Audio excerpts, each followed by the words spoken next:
Notre parole de ce matin s'intitule La croissance spirituelle d'un enfant de Dieu. La croissance spirituelle d'un enfant de Dieu.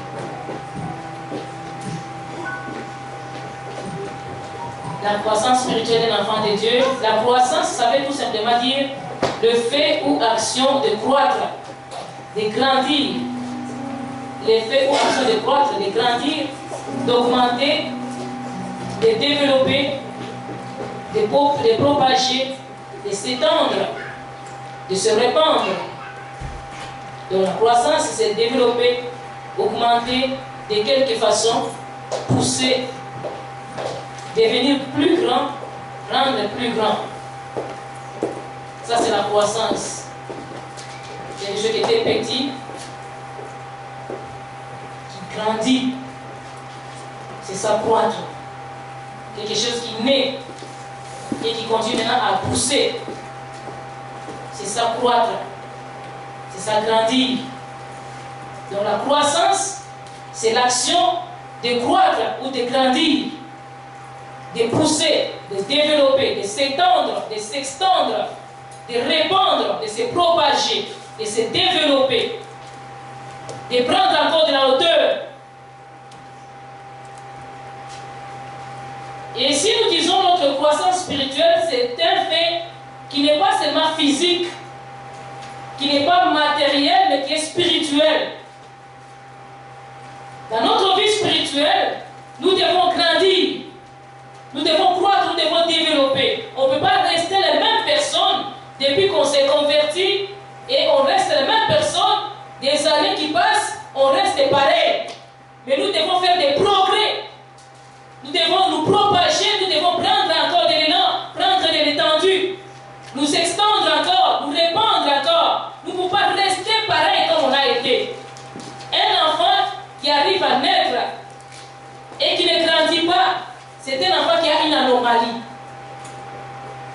Dans notre vie spirituelle, s'il n'y a pas de progrès, il y a une anomalie spirituelle. Donc tu t'es converti, la même façon que tu étais, tu restes pareil. La même connaissance que tu avais, le même niveau de prière, même niveau de connaissance que tu avais, tu restes pareil. Non, ce n'est pas normal. Quand un enfant grandit, il parvient à naître. À chaque mois, on s'en va voir les médecins, les infirmiers pour essayer de peser le poids de l'enfant, voir s'il grandit. On mesure la taille de l'enfant, voir s'il a augmenté les tailles. On essaie de voir qu'est-ce qu'il évolue en lui. On commence à essayer de bouger les mains, voir s'il voit très bien maintenant, il peut bouger la tête, il peut aussi se soulever un peu la tête. On essaie de voir l'évolution de l'enfant. Et quand on fait les rapports, il y a des graphiques, on essaie de faire voir que le graphique est en train de monter.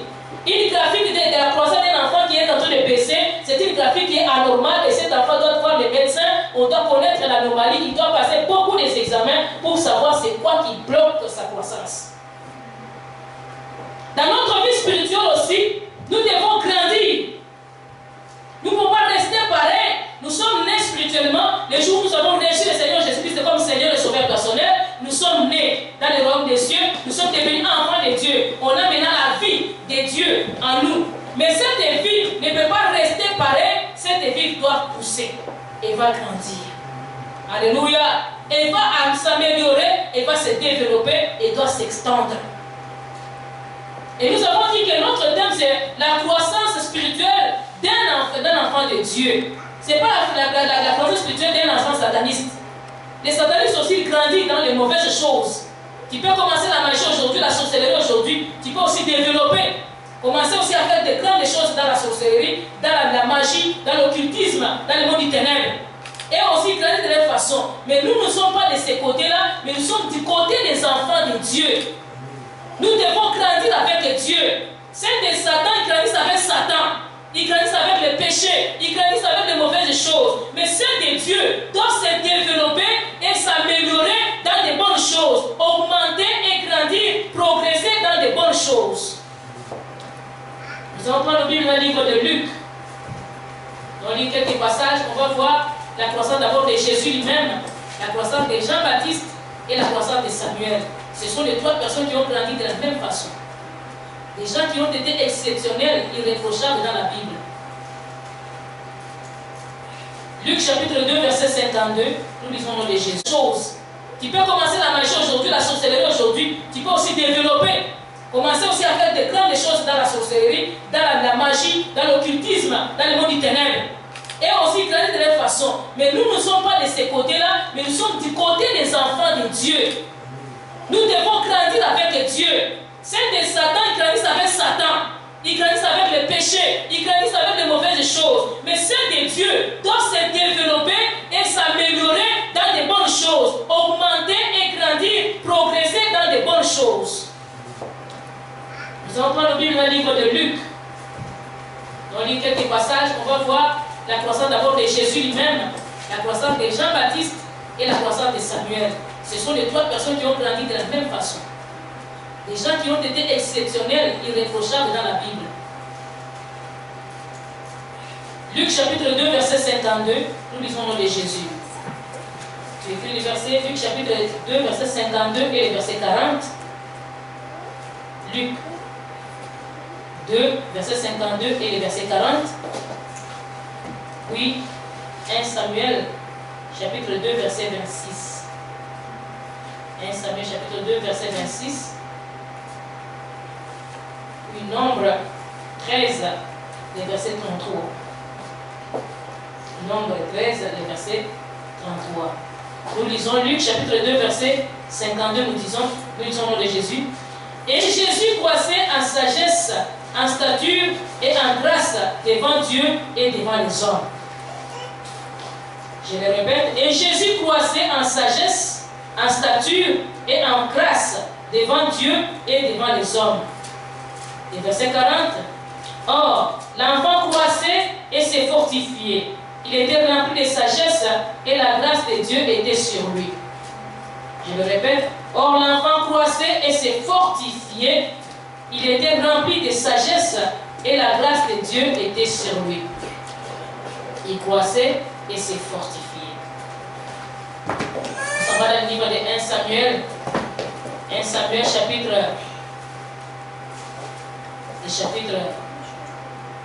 2 et le chapitre 2, oui, les versets 26.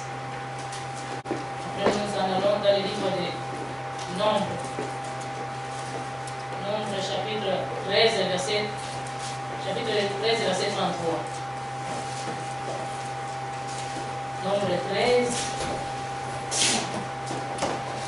le verset 33, nous lisons au nom de Jésus. Nombre 13, le verset 33. Et nous y avons vu les géants enfants d'Anak, de la race des géants. Nous étions à nos yeux et aux leurs comme des sauterelles. La sagesse, c'est la capacité de bien gérer les choses. La sagesse aussi, c'est la prudence, la circonspection, les effets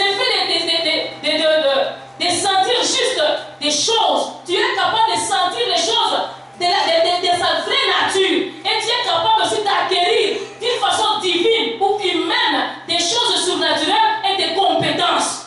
Tu peux avoir la maîtrise de soi. Dans la sagesse, il y a la maîtrise de soi. La sagesse, c'est la maîtrise de soi, c'est la modération, c'est la retenue, c'est aussi la modestie, c'est la pudeur, la chasteté, la lumière de l'esprit, la connaissance inspirée des choses divines et humaines. Une connaissance inspirée, ce n'est pas une connaissance diabolique, une connaissance inspirée des choses divines et humaines. C'est aussi une connaissance naturelle ou acquise des choses. On peut apprendre la sagesse par certaines situations, par certaines choses. On peut aussi apprendre la sagesse. Alléluia.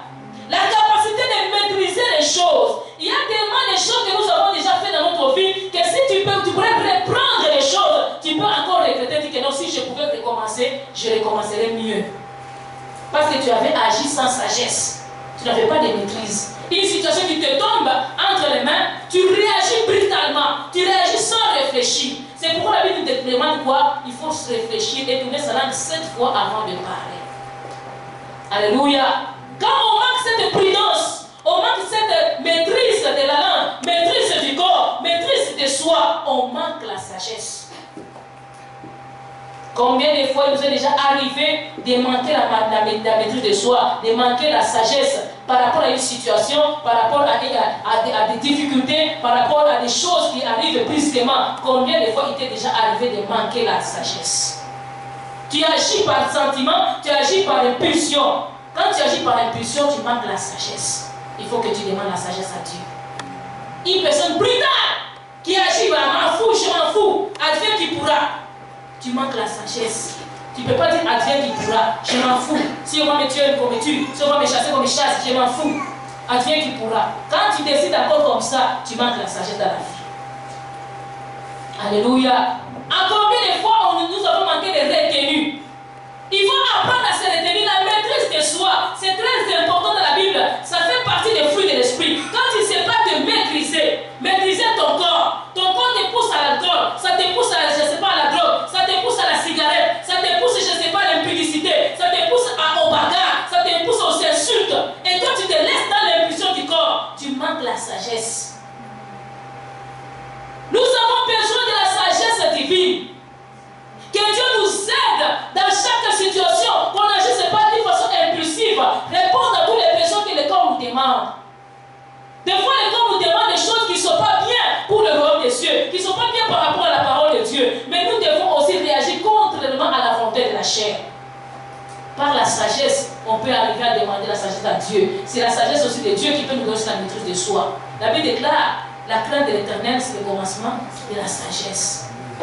Quand tu crains Dieu, tu peux faire d'autres choses, non pas parce que tu veux le faire, mais tu le fais par obéissance à Dieu. Quand tu arrives au niveau de commencer à faire des choses, non pas parce que tu le veux, mais par crainte de Dieu, là tu as acquis la sagesse. Quand on devient nouveau chrétien, nouveau croyant, on est impulsif. On arrive quelque part, on t'offre quelque chose, ah tu prends. On te propose une chose, tu prends. Je me rappelle quand nous étions encore des jeunes, nous avions aussi des jeunes collègues dans nos classes ou bien des amis du quartier avec qui on placotait les garçons. Les garçons disaient quoi? Quand une fille se présente au devant de toi et se donne et se dénude au devant de toi, profitez-en. Tu n'as pas voulu, elle est venue te donner. Profite. Et on avait une expression qui disait quoi? Quand une sauce se présente, mange-la. Mais quand tu deviens chrétien, tu deviens une personne responsable. Quand une sauce se présente, tu ne la manges pas parce que ça peut être même un poisson. Beaucoup de gens ont ramassé le sida, non pas parce qu'ils avaient planifié, c'est parce qu'une sauce s'était présentée. Et ils ne savaient pas le contenu de la sauce sans question. La sagesse en fait peut t'empêcher à tomber dans certains trous. Nous devons commencer à grandir, à réfléchir avant de poser certains actes. Avant de rencontrer une certaine personne, de sortir avec une certaine personne, tu dois d'abord réfléchir, elle vient d'où? Et pourquoi elle me suit? Et qu'est-ce qu'elle a? Qu'est-ce qu'elle me cherche? Alléluia. Ce sont des questions qui sont rares, c'est des gens qui sont insensés. Mais une personne qui est sensée, qui a la sagesse, il doit d'abord réfléchir. À quoi bon cette offre? Alléluia. Pour quel honneur cette offre? Nous devons user des sagesses dans notre vie spirituelle. Nous devons arriver à comprendre c'est quoi la volonté de Dieu, à nous maîtriser d'abord, à contrôler les choses. Et souvent, nous sommes très impulsifs, nous sommes pressés. Malheureusement. Malheureusement. Mais Dieu nous veut, il nous aime, il veut à ce que nous puissions acquérir la sagesse. Dis à ton voisin, acquérir la sagesse. Dis-tu encore très fort, acquérir la sagesse. La sagesse est demandée, bien aimée. Elle est très requise, elle est importante. Elle fait partie des choix de Dieu dans nos vies. Pour que nous puissions être qualifiés, nous devons user de la sagesse, nous devons utiliser la sagesse, nous devons montrer et manifester la sagesse à nous. La prudence. Alléluia. Tu dois être très prudent dans la vie. Quand tu es imprudent, tu risques de tomber dans beaucoup de mauvaises choses. L'imprudence nous fait tomber dans les trous. L'imprudence nous fait tomber dans les mauvaises situations. L'imprudence nous fait même avoir des accidents. Mais il faut que nous soyons prudents. Un vrai conducteur doit être très prudent. Il doit contrôler l'environnement. Il doit contrôler son parcours. Mais un conducteur imprudent, il s'en va. Il ne regarde pas qu'est-ce il se passe, c'est la route, elle passe. Rouge ouvert, il passe. Il s'en fout. Ah, c'est le piéton, lui, il va attendre. Moi, je suis prioritaire. Je suis pressé. Mais quelqu'un qui est prudent, il doit contrôler. Alléluia. Il doit être content. La prudence au volant est requise. La prudence aussi dans notre vie spirituelle est requise. Et c'est ce qui nous fait voir que nous avons la sagesse. Alléluia. La confiance n'exclut pas la prudence non plus. Tu dois avoir confiance, tu dois avoir le contrôle et tu dois avoir la prudence. Dans ta conduite, tu dois apprendre à réfléchir, à ne pas agir au hasard. Quand je regarde dans ma vie spirituelle, s'il faut revenir en arrière, il y a beaucoup d'erreurs que j'ai commises dans ma vie. Par contre, par faute de sagesse, par faute de quoi, d'intelligence, je n'ai pas beaucoup réfléchi et je pouvais agir dans l'imprudence. Mais maintenant que j'ai grandi, j'ai commencé à comprendre. Certaines situations t'est arrivées parce que tu manquais de la sagesse. Certaines situations t'est arrivées parce que tu manquais aussi la connaissance, l'intelligence. Peut-être que tu peux arriver à faire même la prison à cause que tu n'as pas été sage. Tu n'as pas réfléchi très loin. Tu n'as pas poussé très loin ta réflexion. Les diables, lui, ils nous guettent. Ils nous piègent. Ils nous cherchent. Mais nous devons faire attention à ce qu'il nous parle. Il peut parler par la voix de notre conscience. Il peut parler par la voix de notre cœur. Il peut parler par la voix de nos sentiments, nos 5 sens. Il peut te montrer que non, voilà les moyens de gagner rapidement. Voilà les moyens de progresser rapidement. Voilà les moyens de réussir facilement. Il te propose, il commence par parler par tes pensées. Mais si tu es sage, tu vas aussi t'asseoir, réfléchir par rapport à ce qu'il te dit. Tu vas dire non. Par rapport à la parole de Dieu, ça c'est pas vrai. Alléluia. Je ne peux pas le faire parce que c'est pas vrai. Et tu vas t'abstenir de beaucoup de choses. Beaucoup de gens sont tombés dans les trous à cause qu'ils ont manqué la sagesse. Ils ont mal agi selon les sentiments, les 5 sens du corps. Le corps nous impose des choses, mais nous devons faire contraire à la volonté de la chair.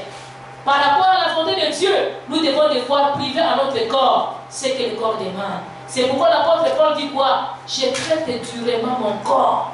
Alléluia. Je traite durement mon corps. Il parlait des exercices spirituels. Il y a des exercices spirituels que nous devons faire. Il dit encore, l'exercice physique est important, mais l'exercice spirituel est mieux. Les femmes, le push-up, c'est très bien. Soulever, c'est très bien avoir la musculature. Tu peux avoir la force physique. On aime savoir des gens qui ont des poitrines carrées. C'est bien de faire le sport, mais c'est mieux d'avoir sur les exercices spirituels. Et les exercices spirituels, c'est quoi? La lecture de la parole de Dieu, la vie de prière, la prière en question et la mise en pratique de cette parole-là. Ce sont des exercices qui semblent être faciles, mais ils sont compliqués, ils sont difficiles. Il faut le faire, lire la parole de Dieu, prier et pratiquer la parole de Dieu. Si on fait ces exercices-là, on va arriver à se priver. On va arriver à s'abstenir des mauvaises choses que nous étions en train de pratiquer autrefois. Par notre force, nous ne pouvons pas, mais avec la force du Saint-Esprit, par les chemins, par les biais de la prière, nous pouvons y arriver. La sagesse, ça va nous aider à nous maîtriser et à nous contrôler, à être prudents et à avancer dans la vie. La première des choses dans laquelle nous devons grandir, c'est dans la sagesse. Craindre Dieu. Craindre, c'est pas Dieu là. Non, non. Alléluia. Amen. Craindre Dieu, c'est respecter sa parole, la mettre en pratique. Être dans la tristesse quand tu la brises, cette parole-là. Qu'est-ce qui peut m'arriver? Je peux être jeté dans l'enfer. C'est ça, craindre Dieu. Même s'il y a personne qui te voit, tu dis que Dieu, lui, il me voit. Tu ne le fais pas parce que tu as peur du sida. Tu ne le fais pas parce que Dieu ne le fait pas. Alléluia. Beaucoup de gens, ils préfèrent aller d'abord checker les sangs et commencer à checker la santé de l'autre, à faire des petites enquêtes par rapport à la santé de l'autre. Si tout que la santé est bonne, il peut passer avec la personne. Non. Tu ne crains pas Dieu. Même en utilisant des préservatifs, tu ne crains pas Dieu. Craindre Dieu, tu dis que Dieu il me voit, même s'il n'y a personne qui me voit, Dieu lui fait quoi? Il me voit et ta conscience te reproche. Une personne dont la conscience ne fonctionne plus, c'est une personne qui n'a plus de sagesse et qui a perdu d'avance. Alléluia. Savoir que tu es le Dieu, il faut que ta conscience commence d'abord à te reprocher et commence aussi à te parler. Notre conscience doit nous parler. Notre conscience doit nous parler. Si ta conscience ne te parle pas, tu es dépourvu de sagesse. Et si tu n'as pas de sagesse, tu ne peux pas voir Dieu. Parce que la crainte de Dieu, c'est le commencement de la sagesse. Donc tu ne crains pas Dieu, tu ne vas pas aller au ciel. Ta conscience, elle doit te parler. La première chose à laquelle nous devons grandir, c'est développer cette sensation-là par rapport à notre Dieu. Quand tu penses que ta conscience te reproche, que tes pensées te parlent, non pas seulement jeter la faute aux autres, mais regarder d'abord ta part de responsabilité. Souvent, nous avons tendance à jeter la faute aux autres. Et ça ne nous aide pas. Quand tu jettes toujours la faute aux autres, c'est parce que tel l'avait fait, c'est parce que tel l'avait dit, c'est parce que tel m'avait dit, c'est pourquoi j'ai réagi. Non, non. Alléluia.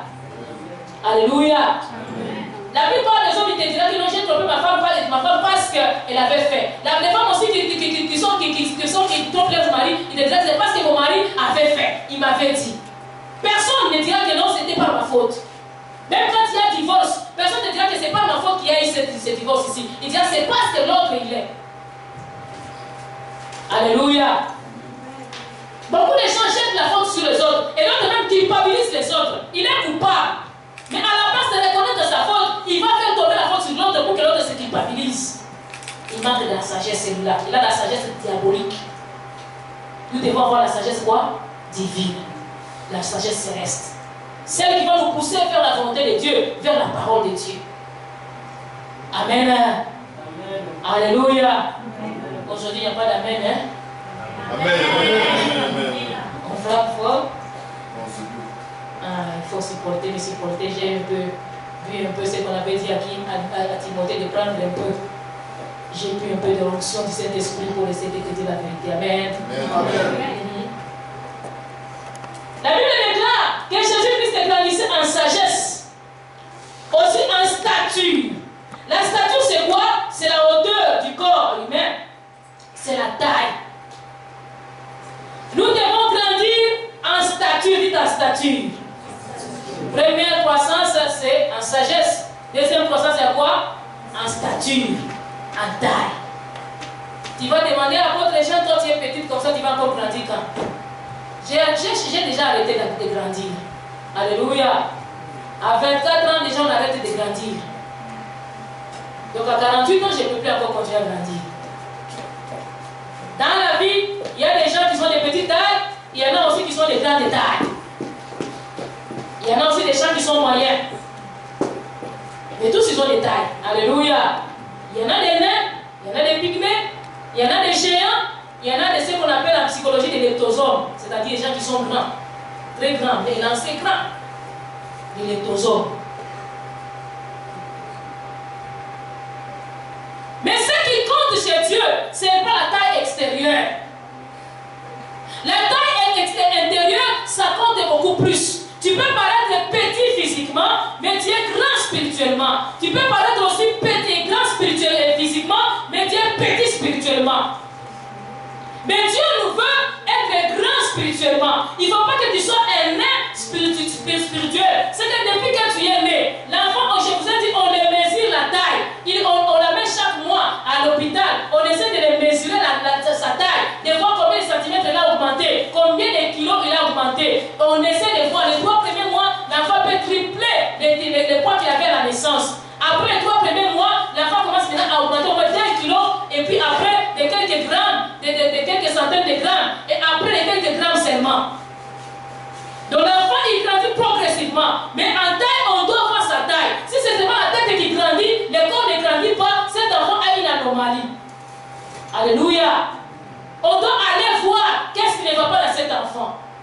Dans notre vie spirituelle aussi, nous ne pouvons pas seulement grandir en tête. Il y en a des gens en psychologie, on dit que quoi? On dit notre tête est pleine. Tu vois pas quelqu'un a une grosse tête spirituelle, il a beaucoup de versets. Il connaît tous les versets par cœur. Il sait les checker même aux yeux fermés. Il peut ouvrir ses mains et tomber sur l'Apocalypse. Il connaît sa Bible par cœur. Il connaît sa Bible sur les bouts de doigts. Il connaît les Écritures. Mais vivre ces Écritures, c'est un problème. Celui-là, c'est un que quelqu'un qui a une grosse tête spirituelle, une tête pleine. Mais il y en a d'autres qui peuvent connaître 2 ou 3 versets de la Bible. Il les connaît bien et il les maîtrise bien et il les applique bien. Ça, c'est une tête bien faite. Alléluia. Dites la tête bien faite. Dis Seigneur Jésus, donne-moi la capacité d'avoir une tête bien faite, un esprit bien sain, bien pur, bien fait. Au nom de Jésus. Amen. Il y en a des gens qui ont un esprit qui est malsain, qui est impur.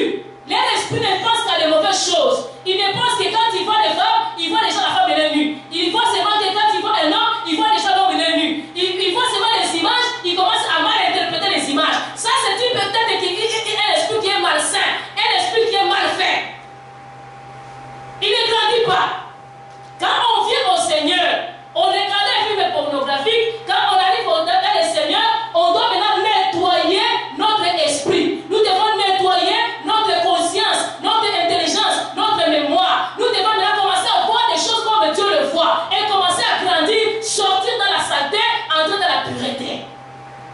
Un enfant, quand il commence à grandir, on le lave. Après un certain temps, lui-même, il commence à se laver les pieds. Après un certain temps, il commence à se laver bien les mains. Quand il vient de la salle des mains, il se lave lui-même les mains. À la première chose, des choses qu'on apprend même des enfants à la garderie, c'est de se laver les mains. Il grandit dans cette habitude. Après, c'était les mains, ça devient les pieds. Après les pieds, ça devient tout le corps. L'enfant commence à se laver tout seul. Il grandit, il fait des progrès, il évolue. Il y a des gens qui ne grandissent pas. Il était sale dans le monde, il est arrivé dans le Seigneur, il continue à être encore sale dans l'église. Il était impur dans le monde, il revient dans le Seigneur, il continue encore à être impur dans l'église. Dans le Seignor. Or, nous devons améliorer, nous devons faire des progrès. Alléluia. Nous devons manifester des progrès dans notre vie spirituelle. Pas être la même taille que nous avions. Notre foi doit grandir. Notre façon de voir doit grandir. Notre façon de parler doit grandir. Notre façon de nous habiller doit grandir. Notre façon de nous comporter doit grandir. Nous étions polis dans le monde, étant dans le Seigneur, on apprend à être polis. Nous étions alcooliques dans le monde, on commence à abandonner, on devient posé, on ne boit plus. On était peut-être impunique dans le monde, on arrive dans le Seigneur, on devient pur. Alléluia. Nous devons grandir. Et en grandissant, on honore beaucoup plus Dieu. Alléluia. Quand tu grandis dans ta vie spirituelle, tu dois apprendre à honorer qui? À honorer Dieu. Quand tu honores Dieu, Dieu va se manifester davantage dans ta foi, dans ta vie spirituelle. Tu deviens fort, tu deviens puissant. Beaucoup de gens sont faibles parce qu'ils ne grandissent pas dans leur taille spirituelle. Ils sont restés petits spirituellement. Il ne croit pas que Dieu est capable de faire. Il ne croit pas que Dieu est capable de le changer. Il ne croit pas que Dieu est capable même de le transformer. Il ne croit pas que Dieu est capable d'enlever les mauvaises choses en lui et de les transformer. Il croit beaucoup plus au mal, beaucoup plus au péché, beaucoup plus à la colère, à la vengeance, beaucoup plus, je ne sais pas, à la façon de revendiquer ses droits, plutôt que de penser à Dieu qui peut faire mieux pour lui. Goliath, il était grand en taille, mais il était nain spirituellement. Pourquoi? Parce qu'il insultait le Dieu de l'armée d'Israël. Il ne connaissait pas la capacité de Dieu. Il ne connaissait pas la grandeur de ce Dieu-là. Lui, il voyait sa musculature. Il regardait sa taille. Il regardait ce qu'il était. Il regardait son peuple, les Philistins, c'était des guerriers. Il regardait que lui, il a commencé à combattre depuis qu'il était encore tout jeune. Il a commencé à combattre dans le jeune âge. Donc, il avait toujours battu. Et il savait que comme j'ai toujours battu, je vais encore battre. C'est pas parce que tu as toujours battu que tu vas combattre. Il peut t'arriver à un certain moment où on peut te battre. Il peut t'arriver à des mauvaises choses que tu fais là. Un jour, ça peut aussi te battre. Ces choses-là que tu fais tous les jours. Samson, quand on l'a piégé, la première fois, la deuxième fois, la troisième fois, quand on me réveillait, Samson disait quoi? Je me réveillerai, je battrai. Et la septième fois, la sixième fois, le jour où on avait creusé les yeux, qu'est-ce qu'il avait dit? Je m'élèverai et je battrai comme les autres, je m'en sortirai comme les autres fois. Il était déjà habitué au péché. Il était déjà habitué. Il était un homme fort, puissant, mais ce jour-là, il était devenu petit. Alléluia. Laisse-moi te dire, si tu t'habitues à une chose, un jour cette chose-là, ça peut te tuer. Un jour, ça peut te tuer. Si tu t'habitues à une chose, un jour, ça peut te tuer. Dans notre église, là où moi j'ai grandi, on avait l'habitude d'excommunier les gens qui commettaient des actes qui n'honoraient pas le Seigneur. Et une fois qu'on surprenait quelqu'un, soit il a embrassé une fille, on supposait que ce n'était pas le même jour qu'il avait couché avec la fille, c'était la première fois. On supposait toujours que ils étaient déjà habitués et Dieu a décidé de les exposer. Et là, on n'exemptait pas, on excommuniait sérieusement. Et là, c'était très fort. Parce qu'on disait que non, ce n'est pas la première fois que tu le fais. Si Dieu a arrivé à t'exposer comme ça, il t'avait donné beaucoup de chances de t'en sortir. C'est que tu le faisais en catimini, en cachette, mais Dieu a voulu t'exposer aujourd'hui. C'est que si tu t'habitues à des mauvaises choses, ces mauvaises choses-là, un jour ça te tuera. Alléluia. Bien-aimé, habitue-toi à des bonnes choses. Dites à ton voisin, habitue-toi à des bonnes choses. Quand on s'habitue à des bonnes choses, même si c'est difficile, tu commences à apprendre petit à petit à poser des bons actes. Par exemple, quelqu'un qui peut fumer ou bien qui peut boire. Il s'est dit que non, je vais commencer, par exemple, il fumait un paquet par jour. Il dit bon, je vais commencer par prendre 3 cigarettes par jour. Et puis il dit que non, je vais prendre 1 cigarette par jour. Et puis il dit aujourd'hui je ne vais pas fumer. Une personne comme ça, il a pris des bonnes initiatives, il va finir par abandonner cette cigarette-là. Parce qu'il s'est donné des bonnes initiatives, des bons exercices spirituels. Il grandit en taille spirituelle. Il prenait un casier, 12 bouteilles de Nequin. Il s'est dit non, c'est beaucoup. Je vais diminuer. Je prends 3. Puis je prends une bouteille. Puis je prends un verre. Et puis je laisse. Il peut arriver à s'en sortir. Mais une personne qui dit que non, j'attends que Dieu puisse me venir m'enlever cet appétit ici. Tu attendras longtemps. Alléluia. Il y a ta part des choses à faire, il y a la part de Dieu aussi à faire. Dieu peut t'aider à partir de la volonté que toi tu as et du pas que tu poses. C'est pourquoi tu peux prier pour une personne plusieurs fois. Mais ça ne cesse pas. Pourquoi? Parce que lui-même ne fournit aucun effort. Amen. Il regardait les filles avec appétit, même jusqu'à s'abaver, à saliver. Il continue à les regarder tous avec appétit. Vous pensez que cet appétit va se terminer avec lui? Non.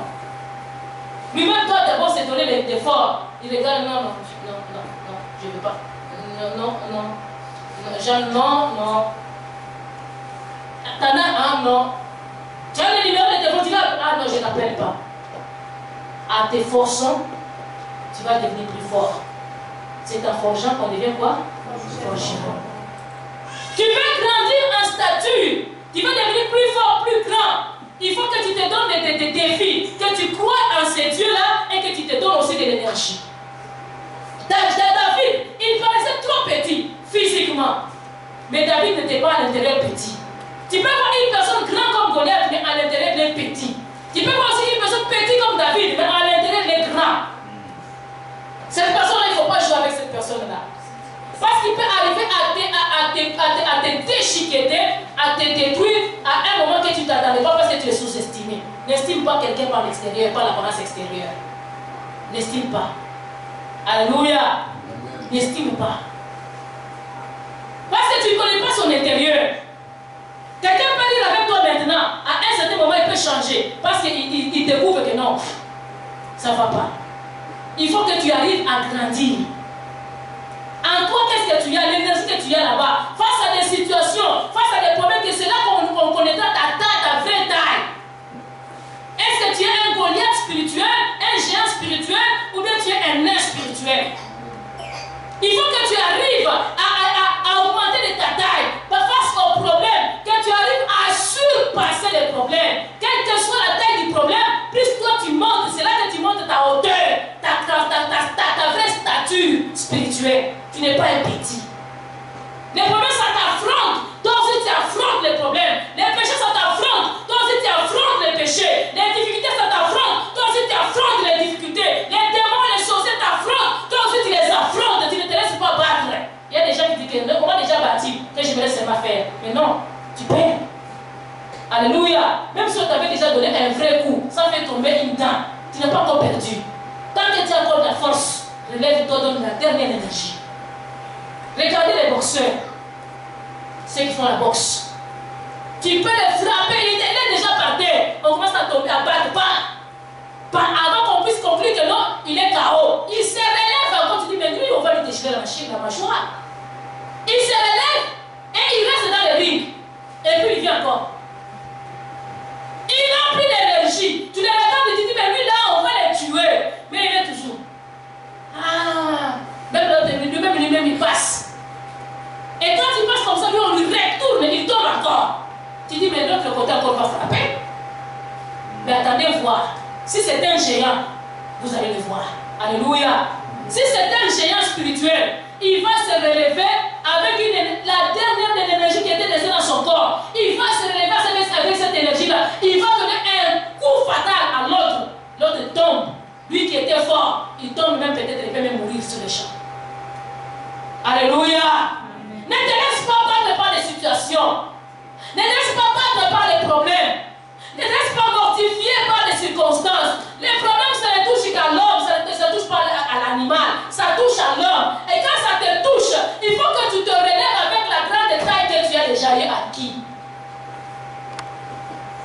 Les collègues qui étaient là, Israël était comme déjà fini. Israël était devenu comme des nains. Ils n'avaient plus la taille, ils n'avaient plus l'apparence, ils ont commencé à disparaître. Vous savez, quand il y a des grands, il y a des géants physiquement, et que toi tu es petit, on t'efface, on ne va même plus te remarquer. Vrai ou faux? C'était le cas de Zachée. Zachée voulait voir Jésus. Mais il y avait des gens de grande taille, mais lui ne pouvait pas voir Jésus. Mais Zachée s'est fait violence, il a dit, je suis petit, mais je vais m'emprunter la taille, je vais monter sur la sycomore. Je ne vais pas rester petit comme ça. Il faut que je voie aussi Jésus comme le géant là. Moi aussi, je vais le voir. Celui qui Dieu répond, est-ce qu'il te dépasse à quoi? Celui qui résiste dans la vie, il te dépasse à quoi? Monte sur la sycomore s'il faut monter sur la sycomore. Que tu deviens géant. Alléluia. Achète des hauts talons s'il faut acheter. Spirituellement, pas physiquement. Sinon, ça risque de t'écraser si tu n'es pas habitué. Alléluia. Achète-toi, monte aussi spirituellement, monte d'une façon spirituelle. Ne reste pas toujours petit. Prière de 2 minutes, prière de 3 minutes. Commence aussi à faire des prières, des supplications, des prières de larmes dans ce Seigneur, regardez mon cas. Papa, je n'en peux plus. Commence à faire des prières même avec des larmes, des prières que tu ne faisais pas avant. Commence à parler à Dieu comme si tu parlais à un ami intime. Tu lui parles de tout ton cœur, tu vides ton cœur auprès de ton Seigneur. Tu montes au devant du Seigneur avec toutes tes requêtes. Tu les lui présentes. Tu montes aussi avec toutes tes préoccupations, tout ce qui te dérange, tu montes au devant de lui et tu le lui présentes et lui va intervenir pour toi. David, il a regardé son cas, il a dit je suis petit, mais j'ai un grand Dieu qui est grand. Il a ramassé les pierres, il a dit moi je vais avancer. Alléluia, je vais affronter. Dis dans ton voisin, il faut affronter. Dans la vie, il faut affronter, mais il ne faut pas être fouillard. Il y a des gens qui sont tellement les fouillards. Quand il voit les choses arrivent, il lui prend la poudre de l'escampette. Il fouille. Quand les séances, ça devient trop compliqué, il abandonne même la foi. Il abandonne même l'église. Il abandonne même la prière. Non! N'abandonne pas. Relève-toi comme un vrai héros. Un héros ne recule pas. Les coups là qui t'ont battu déjà il y a le temps, il faut que tu arrives à monter au-dessus de ces coups là. Alléluia. Prends de la taille. Il ne faut pas que tu restes petit. Prends de la taille. Non pas rester seulement, que ta volonté Seigneur soit faite. Des fois il faut demander aussi à Dieu aussi des choses. Papa, tu vas le faire parce que je suis ton enfant. Seigneur, je te prie, je t'en supplie, je ne vais pas manquer ça. Tu t'imposes aussi dans la prière. La Bible dit que tout ce que vous aurez demandé en priant, sachez que vous l'aurez et vous le verrez s'accomplir. Tout ce que vous demanderez en mon nom en priant. Tout. Des fois, il faut sortir dans la prière là, que ta volonté soit faite. Des fois, il faut aussi entrer dans la prière que tout ce que vous demanderez en priant en mon nom. Amen. C'est ça grandir dans la foi. Il y a des prières où tu vas maintenant dire à Dieu, non, Seigneur, je t'impose pas, mais je sais que j'en ai besoin. C'est toi qui avais dit que tout ce que nous allons demander. Amen. David s'est présenté au devant des Goliath, non pas avec frousse aux yeux. La peur, ça va te faire manquer la croissance spirituelle. La peur te gardera nain spirituel. La peur. Des gens qui ne grandissent pas, c'est parce qu'ils ont peur. Ils ont peur de l'avenir, ils ont peur des conséquences, ils ont peur des résultats, ils ont peur des choses. Mais quand tu n'as pas peur, tu essaies, tu es zélé, tu es courageux, tu peux arriver à faire quelque chose. C'est pourquoi Dieu avait dit à Gédéon, voyons un héros. Israël devant les enfants des fils d'Anak, Israël s'est présenté comme des sauterelles. Ils se sont dit eux-mêmes, nous sommes comme des sauterelles. Mais Dieu ne les voyait pas comme des sauterelles. Il y en a des gens qui se voient comme des sauterelles dans leur vie. Ils se voient tellement petits dans leur vie qu'ils n'arrivent pas à réaliser quelque chose avec Dieu. Tu veux faire quelque chose, mais tu as toujours eu un esprit pessimiste en avance. Tu as toujours eu un esprit de perte en avance, avant même la bataille. Bien aimé, il ne faut pas que tu restes pessimiste comme ça. Sois optimiste. J'ai beaucoup aimé le témoignage de notre sœur Martha. Elle a dit quoi? En éducation physique, elle avait toujours 55%. L'air n'entrait pas dans ses poumons. Et c'est ce que le diable, je sais que si j'ai bien compris, c'est qu'à chaque fois qu'elle devait affronter l'examen ou l'épreuve d'éducation physique, elle se disait toujours que non, moi je n'ai pas l'air dans mes poumons, c'est que je vais déjà échouer. Quand on lui disait de courir, même elle ne pouvait pas fournir l'effort de courir, parce qu'elle disait que non, moi je n'ai pas d'énergie, je n'ai pas de l'air dans mes poumons. Et courait au rythme des manques de l'air ou dans ses poumons. Mais ce jour-là, elle a dit que non, Dieu m'a guéri, je suis capable de courir, je vais courir. Et elle a couru. Et vous voyez comme elle a des longues jambes là, je pense que tout ce qui était sur sa ligne là, elle les avait toutes dépassées.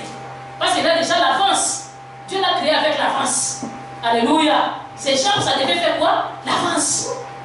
Donc les trajectoires, si c'était 1 km ou bien c'était 100 mètres plats qui devait courir, elle ne pouvait terminer avant déjà parce qu'elle avait de longues jambes. Elle, c'était 2 de moi ou 3 de moi. Avec l'air maintenant dans ses poumons, c'est qu'elle était plus rapide. C'est qu'elle pouvait faire pendant 30 secondes, elle a fait déjà dans 10 secondes. Alléluia. De 55%, elle était à combien? À 95, 90%. Regardez les carrières, les points, les exploits. La Bible dit qu'avec Dieu, nous ferons des exploits, il écrasera qui? Nos ennemis. Elle a exploité. Elle s'est distinguée. Elle a pris la taille. Alléluia. Pas physique. Et Dieu a donné la physique et la spirituelle. Amen. Après, les Français, oh, c'était la pire des cours qu'elle avait déjà eu. On disait que non. Elle va échouer comme elle n'est pas très forte en français. Elle va encore échouer. Elle a dit, je vais vous montrer de quoi je suis capable. Elle a fait sortir la dernière énergie qui restait en elle. Elle a fait sortir les géants qui étaient cachés en elle. Alléluia. Quand elle a fait l'examen, réussi. Ça a changé tout. Alléluia. Tu es capable de changer ton histoire si tu vas grandir en stature. Stature de ta foi. À quel niveau, à quelle taille de la foi tu as? Ta foi est-elle une naine ou bien elle est un géant, une géante? Ta foi. Ta vie de prière est-elle une naine ou bien elle est une géante? Ton futur, tu le vois à un nain ou bien tu le vois à un géant? Les enfants d'Israël, ils se voyaient à des sauterelles. Laisse-moi te dire de sortir dans la vision des sauterelles. Dis à ton voisin, tu n'es pas une sauterelle. Dis bien, tu n'es pas une sauterelle. Dis. Alléluia. Expressément, tu n'es pas une sauterelle. Tu es un géant. Tu n'es pas une sauterelle. Les fils d'Anak, ils se pensent des géants. Mais toi, tu es un géant plus que les géants. Parce que nous avons un Dieu qui est au-dessus des géants. Nous avons un Dieu qui est plus géant que les géants. Il est le roi des rois, le seigneur des seigneurs, les géants des géants, les tout-puissants. Tu n'es pas n'importe qui. En toi, il y a le géant qui est caché en toi. Tu es capable, tu t'es dit, je n'arriverai pas, je ne suis pas capable, je ne vais pas y arriver. Tu vas y arriver. Bouscule-lui, dit que tu vas y arriver. C'est plus fort que moi, ce problème me dépasse, ce problème n'a pas de solution. Il n'y a aucun problème qui n'a pas de solution. Si le mot problème existe, il y a aussi existé le mot solution. C'est que le mot problème a une solution. À chaque problème, il y a une solution. Et la profondeur de ton problème, c'est aussi la hauteur de ta solution. Dieu est capable. Dites à ton voisin, Dieu est capable. Tu dois grandir en stature, tu ne peux pas rester petit. Tu dois grandir en stature, tu ne peux pas rester nain. Tu dois prendre la taille. Tu dois progresser. Ces problèmes-là ne te dépassent pas encore. Tu penses que ça t'a dépassé, ça ne t'a pas encore dépassé. Parce que celui qui est en toi est plus grand que celui qui est dans ce monde. Il est plus grand, notre Dieu. Il est capable, ce Dieu-là. Il va agir dans ta vie. Quant à toi de te laisser vivre la magnificence de Dieu, la main de Dieu, la puissance de Dieu, de croire en lui, ne pas rester petit. Les enfants d'Israël se croyaient petits. Les enfants d'Israël, ils se croyaient rester petits. Ah non, moi je ne mourrais pas toujours dans ces mêmes genres de choses. Ah, c'est des démon de Marie, c'était un démon géant. J'ai des difficultés à les chasser. Tu n'as pas de difficultés à les chasser. Tu es capable. Alléluia. Ah, c'était un démon, j'ai rêvé. C'était un géant. C'est compliqué. Ce n'est pas compliqué. Parce que celui qui est en toi est plus fort, plus puissant que celui qui est dans ce monde. Jésus qui est en nous. Alléluia. Quand nous on venait de se convertir, chasser la chanson, celui qui est en moi est plus fort que Satan qui règne dans ce monde. Alléluia. C'est Jésus qui est en moi est plus fort que Satan qui règne dans ce monde. Alléluia. Jésus qui est en moi est plus fort que Satan qui règne dans ce monde. Alléluia. Oh là Yahweh, oh là. Alléluia. Amen. Celui qui est en nous est plus fort. Est plus fort. Il est plus fort que les sorciers qui me combattent. Il est plus fort que les péchés qui me combattent. Il est plus fort que les diables qui me guettent. Il est plus fort que les satanistes qui me réclament. Il est plus fort que la sorcellerie de ma famille. Il est plus fort que la sorcellerie de mes ancêtres. Il est plus fort. Alors je ne suis pas petit. Je suis plus grand parce que celui qui est en moi est plus grand, plus fort. Amen. Cette histoire-ci, l'alcool ici, la drogue ici, l'impudicité ici, l'adultère ici, ne peut pas me vaincre parce que celui qui est en moi est plus fort. Je vais me fournir un effort. Amen. Tu es capable. Tu es capable. On va toujours dire, on va toujours chanter. Dieu est capable de faire tout ce qu'il dit, il fera. Il accomplira toutes ses promesses envers toi. Car ta foi en Dieu, il ne t'abandonnera pas. Il fera. Il fera. Il fera. Quel que soit le problème, tu as quelqu'un qui est plus grand en toi. C'est que tu n'es pas un petit. Ne te sous-estime pas.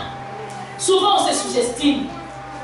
On perd confiance en nous-mêmes. On perd confiance en notre Dieu. On perd confiance en celui qui nous a créés. Or, celui qui nous a créés est capable de nous transformer. Celui qui nous a créés est capable de nous changer. Celui qui nous a créés est capable de nous enlever les mauvaises racines, les mauvaises semences qui sont restées en nous il y a longtemps. Il est capable. Il est capable. Il est capable. Il peut nous changer. Il peut nous changer. Tes résultats scolaires, tes résultats académiques, tes résultats, je ne sais pas, dans le travail, tes résultats dans les projets, tes résultats dans les finances, tes résultats dans la famille, tes résultats dans les fiançailles, tes résultats dans les relations. Il est capable de les changer. Il est capable. Il est capable. Tu n'es pas un petit. Ah, moi je suis. C'est pourquoi quand même on avait appelé Jérémie. On lui dit Jérémie, je t'envoie comme prophète de la société. Moi je suis un enfant. Dieu lui a dit quoi? Ne dis pas que tu es un enfant. L'apôtre Paul a dit dans les 1 Corinthiens chapitre 13, verset 11, on nous dit quoi?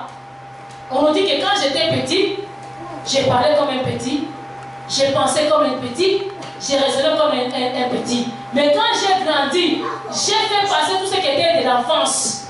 Alléluia. Je ne pense plus comme un petit, je ne réfléchis plus comme un petit. Je fais maintenant les choses comme étant grand.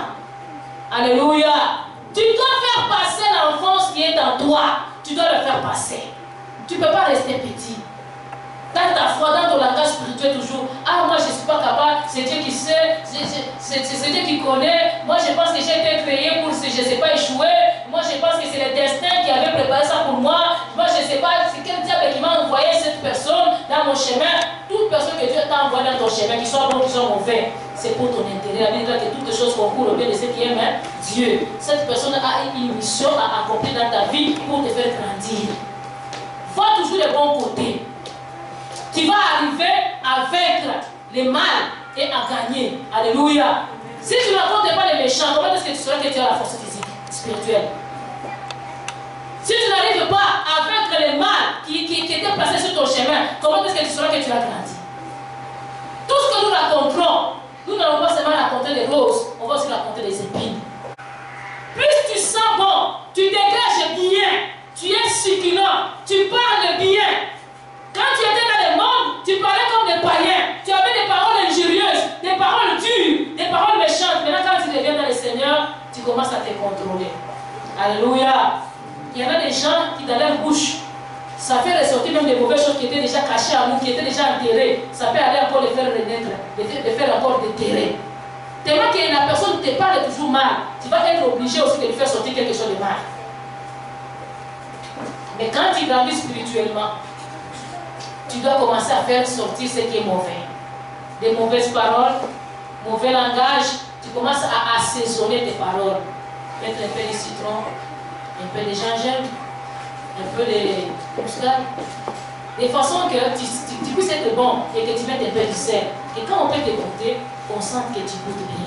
Amen. Jésus-Christ dit que nous sommes le sel de la terre. C'est que le sel, ça donne du goût. Mais on dit que si le sel a perdu du goût, ça n'a plus d'importance, il faut qu'on le jette dans les champs, qu'on puisse le piétiner. Ça devient l'engrais chimique dans les champs. Ce n'est plus important pour la nourriture. Ce n'est plus bon à manger. Ça peut devenir même du poison. Mais quand ça a du sel, ça a du goût, c'est encore important pour notre iode dans notre corps. Alléluia. Ça peut nous empêcher d'avoir la boîte. Parce qu'on a l'iode dedans. Amen. Mais il y a des gens qui marchent avec des nourritures qui n'ont pas d'iode dedans. Tu risques d'avoir la boîte spirituelle. Nous devons grandir la grâce. Dites à ton voisin, grandir la grâce. Sois agréable aux autres, que quand tu parles, que les autres aient l'appétit de t'approcher, le goût de te fréquenter, le goût de te côtoyer, le goût de te garder, et le goût. Alléluia. Crée en toi le goût, que tu puisses apprendre à marcher selon la volonté de Dieu. Crois, grandis. Tu peux connaître bien les paroles de Dieu, bien la Bible par cœur, mais si tu n'as pas du goût, tu n'as pas du goût. Tu verras quelqu'un d'autre, il ne sait jamais dire même je t'aime à ses amis. Jamais. Dans sa bouche, il y a toujours que je te hais. Tu n'es plus mon ami. Je te déteste. C'est seulement tout ce qui sort de sa bouche. Il ne s'est pas dit que ah, tu es chic aujourd'hui, tu es bien habillé, vous donnez même des compliments. Jamais. Est-ce que toi tu as regardé les couleurs que tu as portées? Est-ce que toi tu es vraiment. Je ne sais pas qui t'avait appris à t'habiller. Hein? Tu ne sais pas encourager. Tu ne sais pas complimenter les autres. Mais tu aimes qu'on te complimente toi. Grandissons dans la grâce, dans la faveur. Les gens aussi vont te donner la faveur parce que tu les mérites. Tu es agréable. Alléluia. Tu es facile à vivre. Tu es facile à côtoyer. Tu es facile à fréquenter. Tu sais dire merci. Tu sais dire pardon. Tu sais dire je t'aime. Tu sais dire je t'apprécie. Tu sais dire des belles paroles. Il y en a de ces enfants qui ont grandi chez eux. Ils n'ont jamais entendu de la bouche de leur mère ni de leur père que ma fille je t'aime, ma princesse, ma précieuse. Moi j'aime beaucoup chez les latinos. Ils ont ces termes-là plus efficaces. Quand ils s'aiment, ils se le disent facilement. Mi preciosa.